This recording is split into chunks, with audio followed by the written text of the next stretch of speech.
What's going on, true believers? Welcome to another episode of One Shot. I am your host, Mr. J. Another wonderful week in comics. Um, we had Free Comic Book Day come up. I'll show what I picked up from that. Some big pickups from the mail. Let's hop right into it, shall we? Let's go with the Free Comic Book Day stuff. We got Judgment Day, Avengers versus X-Men versus Eternals. I did read the main portion of this, and I know I'm not a big X-Men fan, and I know pretty much zero about the Eternals, but it was kind of interesting. Will I be picking up the event? Probably not. Um, that's just me. Artwork is still good, but content just doesn't really grab me. I got Clementine, issue 1. I thought it was decent. Uh, the artwork is okay. The writing is a little meh in places. But overall, I thought it was pretty good. Having played the Telltale games of The Walking Dead, thought it was kind of interesting. Spider-Man and Venom. The Spider-Man storyline, they're setting up what's his name? Ben Reilly, his new persona, getting together with somebody. I think her name is Magdalene, something like that. Um, and then the Venom storyline was with not Eddie Brock, but Dylan. And he's getting together with Normie Osborn and giving him a symbiote. It appears to be the Red Goblin symbiote, which is kind of interesting. Something big might come from that.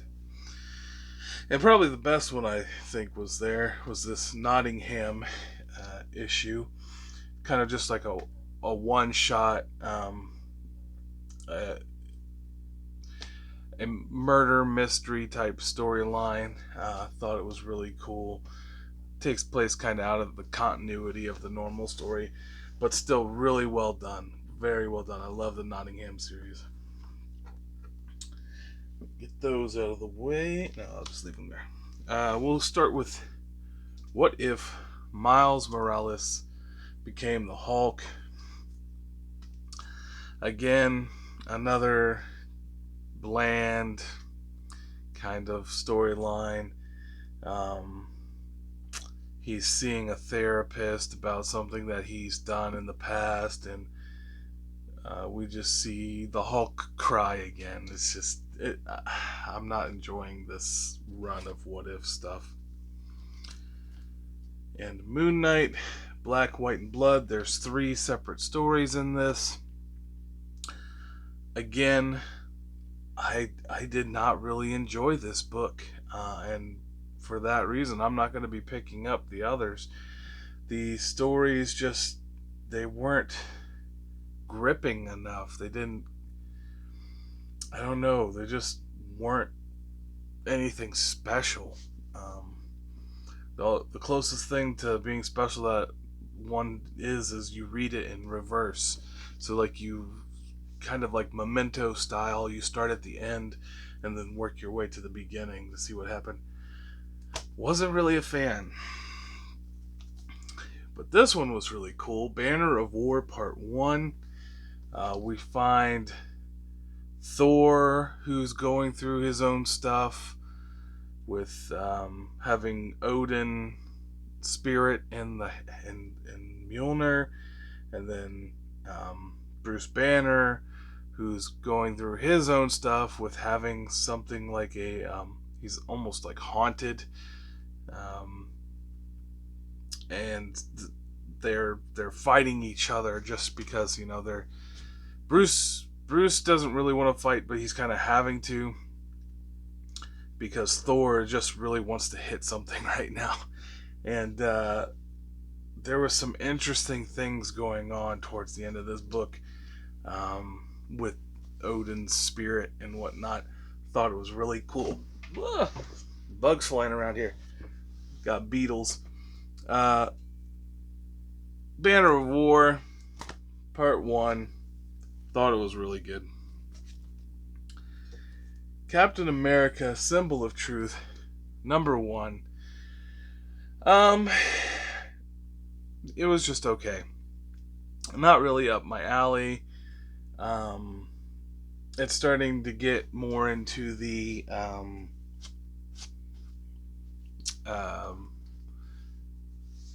disenfranchised side of America. Um, Man, these Beatles won't leave me alone. Yeah, the um, like he's in Harlem at one point, and there's like protests going on, and they're like wanting to, I don't know, take over Wakanda or become more like Wakanda, something like that. I don't know. It was it was just an okay book, and then I've never really been a big fan of just like there being multiple versions of the same character in the same continuity. Like, he's Captain America, Steve Rogers is Captain America, but he's more like the Falcon, and then there's another Falcon involved. It's just too convoluted, too confusing. I mean, like, I understand it, but like, I don't like it. I don't like that. But the story is just meh. Um, I'm blanking on the name of this comic. um, but what it is, I'll try to figure it out later and put it down into the comments. Um, but the story is this person dies, and not death, a Reaper shows up and is leading his soul to the other side, and she winds up having her scythe stolen, and she has to go back to Earth with some help because the scythe is what is like a key, kind of. And normally people can't see her, and in the end, it turns out people on Earth are now able to see her for some reason. Um, it was an okay story. I might pick up the next one if I see it, and if I can remember the title of this book. Um, but yeah, it was okay. There was something in the beginning that's just kind of in the artwork, has no pertinence to the story or whatnot. It almost just the over politicized nature of it. It almost made me not want to read the rest of this book. But I'm glad I did. I'm glad I finished it. Spawn 329. So between Spawn 329 and The Scorched, I'm not sure where the timeline is at. Because Spawn in this book, he's doing his own thing, more or less. And then with the Scorched book that's coming out at the same time, this book right here, he's working with the team from the Scorched. But I'm not sure where the Scorched fits into this timeline. Um, the Redeemers, I believe they're called, are kind of at odds with each other. There's some hell spawns that seem to be working for people that are against Spawn. Um, I don't know. It's just things are just heating up. Things are getting nuts. And then obviously, Plague Spawn is making his appearance again. Again, I read these two back to back, so maybe I'm just mixing up the stories a little bit.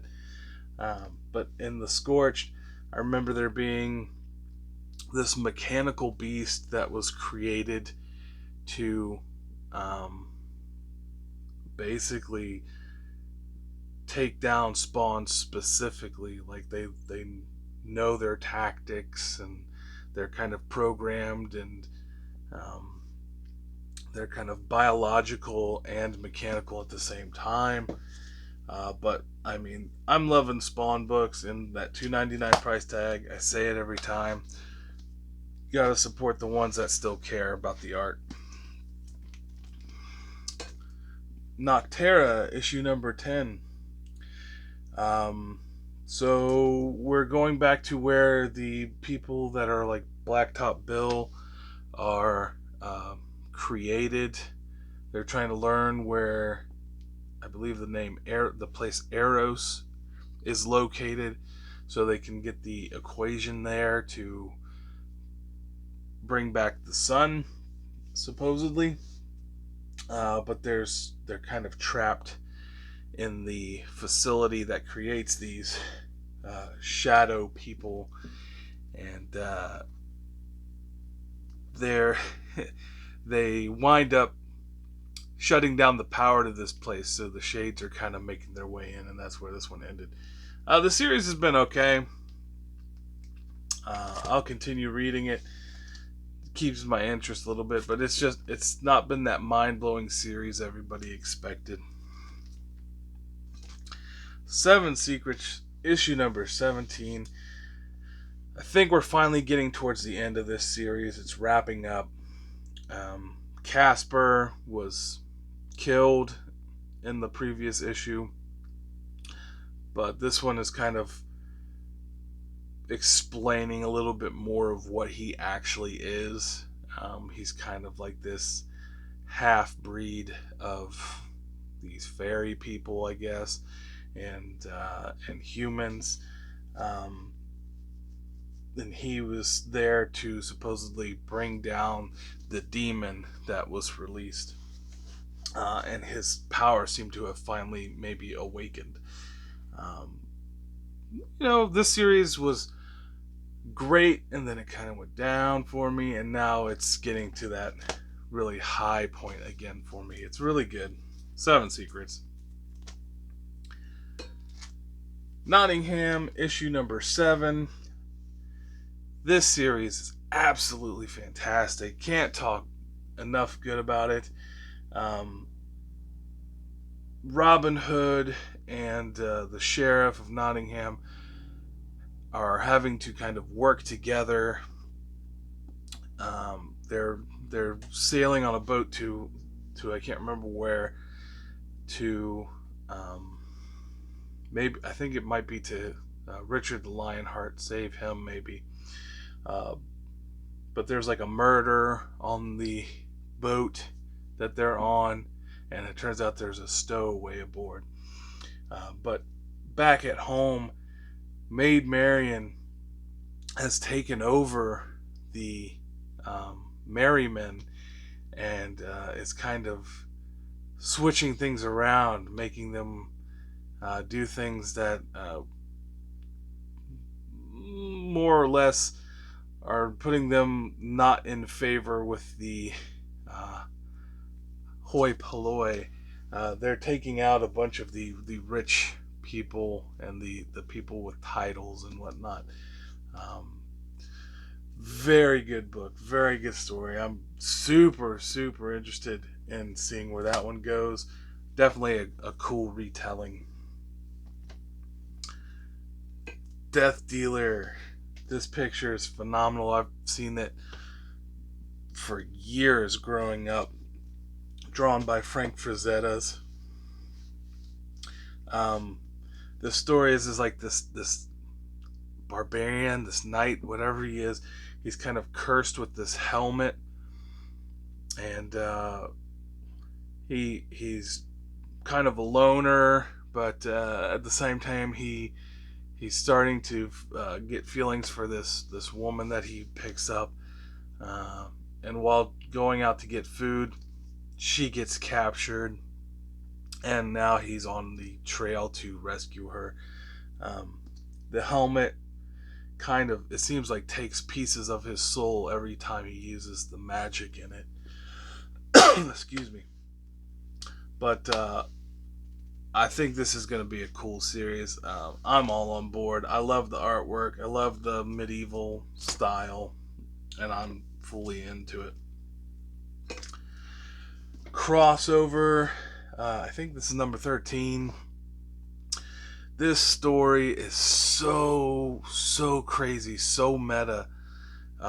We've got Donny Cates in his own book writing about himself, and it's insane because, like, he's talking about his life and what he actually wanted to write with this book, but he knows he can't because at some point the creator's work becomes the fans' property and not their own, and whatnot. And we get a little deeper dive into into Donny Cates's life, his thoughts process, and at the same time, he's telling an amazing story